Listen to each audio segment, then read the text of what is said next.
This conference will now be recorded.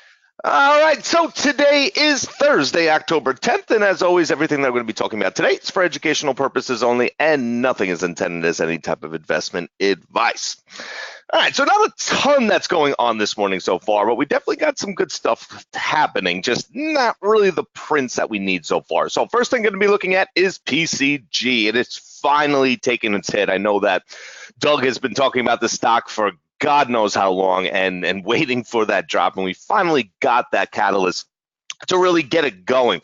So one thing that we saw is that it came down to its exact moment, the exact spot of 7. But then pretty much got rejected, but it had some decent selling. But the one thing that we have to understand is that the selling happened so early, right around 7:15, that it's going to take a while for us to be able to come back down and break it, on top of the fact that it took a huge hit. I mean, it's only down about 30% right now, and that's already coming up about $1 from those lows at that 7 level. So we can see there is a lot of buying bursts that have been coming in.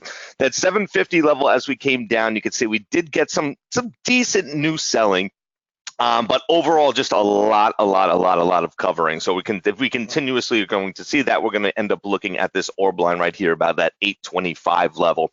But overall, after its pull up, it still does have room towards that downside, on top of the fact that it's just been selling off for how many months that we've been watching coming into there. So overall, we're just going to be waiting for our covering to stop, and then to basically trigger back down towards where our new selling is, down at that 750 level, and then down here around that 7. But once again, happening so early, we're going to be expecting it to take a little bit, especially once the market opens, more towards the slower times, more towards coming to 11, and then obviously even this afternoon.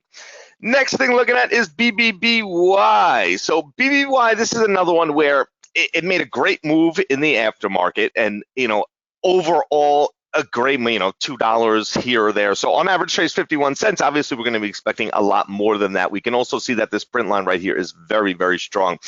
First, it started the second trigger that came in yesterday in the aftermarket, and then obviously, bouncing back up right before that, basically right before we started our meeting, bouncing right back off of it. So one thing that we're looking for here is, we know that we're going to get selling coming in. What we're really looking for is that new buying towards the top. And if we come back over, you can see that 12 level does definitely have buying. Not as much as I would have liked to see, but overall at that 12 and above that 12, we still do have buying. So really just looking for that trigger to come back up. Once again, don't it's not going to be the biggest mover, but we're going to be expecting a lot more than that 51 cent range. And then DAL is the next one looking at. So Dow right this second isn't the greatest. It definitely has some a little bit of selling that came in at 52, but you could see most of it came in those smaller prints, because ever since pretty much 7 o'clock this morning, we just haven't really gotten anything special besides right here. This is the first thing that we really came in that shows us a little, not definitively because they're not controlling prints, but certainly shows us that someone's going to be looking to make money towards that downside. This beautiful burst that came in at that 51.90, now all 1,000 shares, and the orders are pretty thin, so the difficulty of trades there, not as much as I would have liked to see, but it certainly is there. Once again, this guy's going to have to make their money at that 51.90. Now, we had one print that came in at 52 on the bid.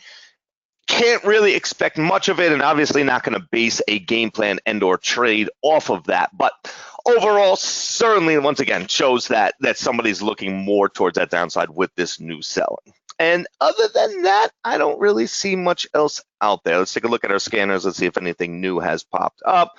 ONCS, new 153,000 shares. Nice jump towards that top side of things. Let's see what prints we have.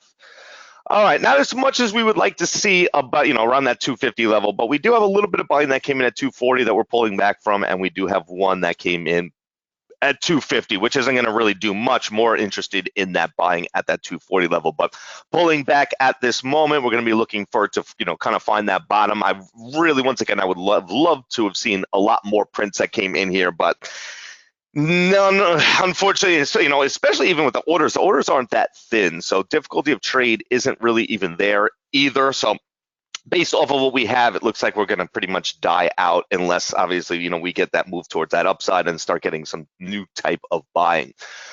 RARX, let's take a look. Okay, so the problem with RARX is it's buyout.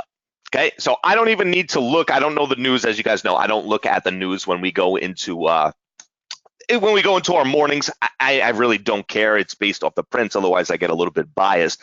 But when you see a chart that looks like this, I can almost guarantee you it's a buyout. So not going to be interested in that. Now, anything else out there that I missed? Anything else out there going on?